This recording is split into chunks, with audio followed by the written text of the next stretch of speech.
Hey guys, today I'll show you how you can uninstall programs on Windows 11. So let's get started. If you want to remove an application from your Windows 11 computer, the process is quick and easy. First, click on the Start menu and open the Settings app. Once you're in Settings, look at the menu on the left side and select Apps. Next, click on Installed Apps. This will display a list of all the programs currently installed on your computer. You can use the search bar to quickly find a specific application, sort the list alphabetically, or simply scroll through the available programs. Once you've located the application you want to remove, click the three-dot menu next to it and select Uninstall.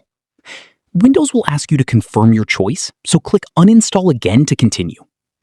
Depending on the application, an uninstall wizard may appear with a few additional steps. Follow the on-screen instructions until the process is complete. Some apps may uninstall immediately without opening a separate wizard. After the process finishes, the program will be removed from your computer and no longer appear in your list of installed applications. That's it. I'll be back with more in the next video.